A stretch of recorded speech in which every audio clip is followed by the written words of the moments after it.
video on how to stop frying your brain with your cell phone. Now, I've talked about this in other videos, but I wanted to do a series of videos on something called EMF and try to break it down really, really simple. It's going to be a fairly short video, but I'm going to show you what I do to minimize what's called invisible radiation. So EMF, what is it? It stands for electromagnetic field. So what does that mean?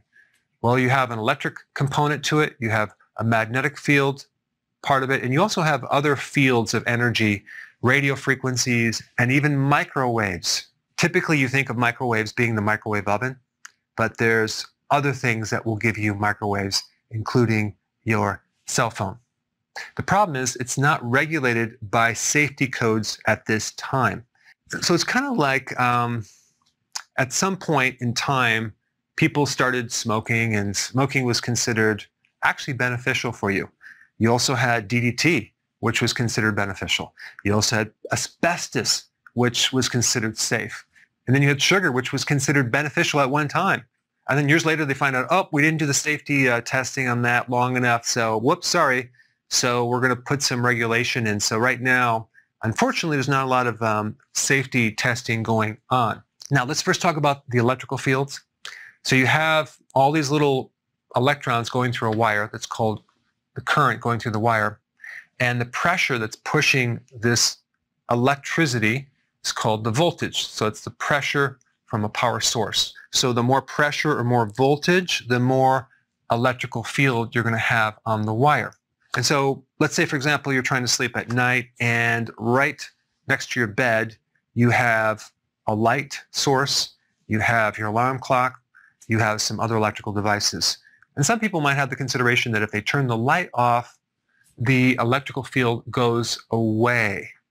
Well, I want to demonstrate that it actually doesn't go away unless you unplug the light at the outlet on your wall.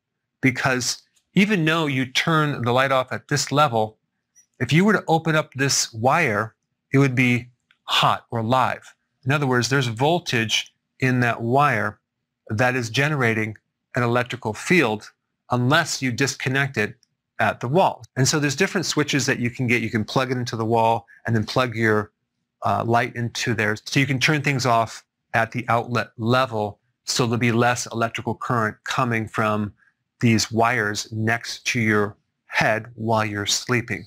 And then you have magnetic fields. So magnetic field occurs anytime there's current flowing through a wire. And so there's a field that's generated sometimes 6 to 8 feet from that source if it's a strong magnetic field. And so magnetic fields only occur if it's live, if there's current flowing through a wire. So let me demonstrate that. So I'm on electrical fields right here, and take a look at these wires down here, right? These wires are connecting to this light right here, okay? Now, let's go ahead and turn off the light, okay? Look at, this is still high.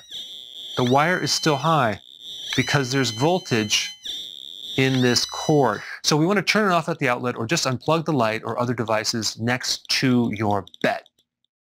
Okay, for the next demonstration, I'm going to turn it to magnetic fields. In order for something to have a magnetic field, you have to have current flowing through it. So we turned on the light. Okay, so we have the light right through here. You can see that it's pretty high, right? Now, I'm going to turn off the light. Okay. Now, I'm going to assess the same cord, and it's not very active, if at all. Why? Because the magnetic field only occurs if there's current flowing through the wire. If I turn it to the electrical field, it's high, but not magnetic. So electrical fields have to do with voltage, which is the power that's pushing these little electrons, and magnetic field has to do with the fields that extend beyond the current. It's not the voltage or the power, it's just the electrons going through it. And then we get to something called radio waves or microwaves.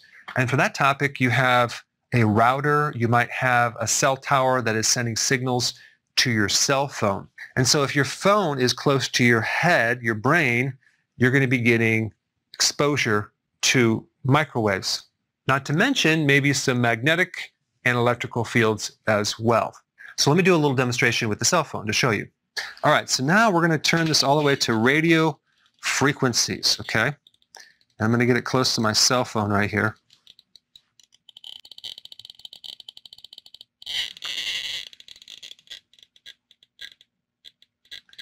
You can see it's pulsing, right? Because we have the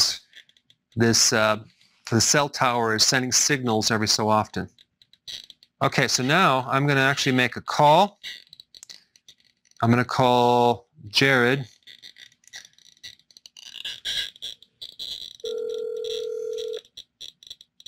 So you can see that it's pulsing like this. So all these microwaves are going right to your brain if it's held up close to your skull. Now in the future I'm going to do some other videos to show you how to identify other sources of invisible radiation using this tool right here. I like the tri-field EMF meter model TF2. I have other devices. This seems to be very simple. It's very accurate. And I'm going to show you what I found with my power cables, my backup on my computer, the actual screen itself, the Wi-Fi devices, the printer. And so all these things are bathing your body in these frequencies. And if you're sitting behind the computer like I do for a very long time, it's not healthy. So you're going to have to minimize the exposure and find out where it's coming from. So with this device, you can measure the radio frequencies, the electrical fields, as well as the magnetic fields, very, very simply. And I'll be doing more videos on that. If you're interested in getting one of these, I'll put a link down below, and you can check it out. I don't get any kickbacks or anything like that. And so it's a really good device, and you can go around your house and just find the sources of where you're being affected. Now, getting back to the cell phone, what are you going to do? Well, there's a couple things. First thing is that try to talk with the speaker on so it's not connected to your head. But what I found was this right here. Okay, so now I have these earbuds, which are right here, right? Got it plugged into my phone, and I still have it on radiation. So you can see that they're not really having any effect. Definitely the earbuds are the way to go. So we have earphones and a mic, and it's called anti-radiation air tubes. Okay, they're headphones with the mic. EMF protection. You can look these up. I'll put a link down below on Amazon on the one that I have.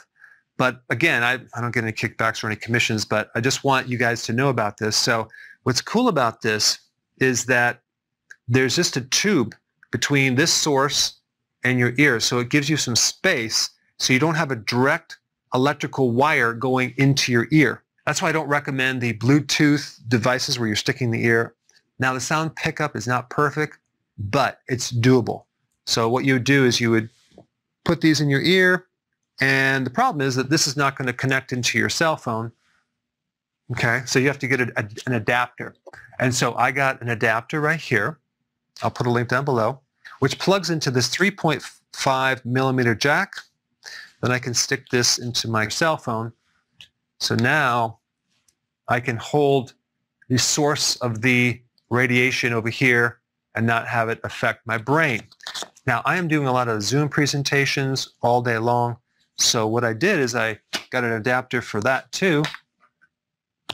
So this is what it looks like right here. So this has a USB, and then I can plug this right here, plug this in the back of my computer, and now I can actually be on Zoom and interact with people. And so no longer do I have to have those headphones, which actually make your head so tired. And so I found my energy greatly increased after getting this adapter and also these earphones. So I highly recommend it if you're on the phone a lot. I would recommend it for your kids if they're on Zoom, doing the homeschool. Especially the younger they are, the more sensitive they're going to be, especially on putting electromagnetic fields into your brain. Not a good thing. So go ahead and try this and comment down below and stay tuned for more information about how to protect yourself against EMFs.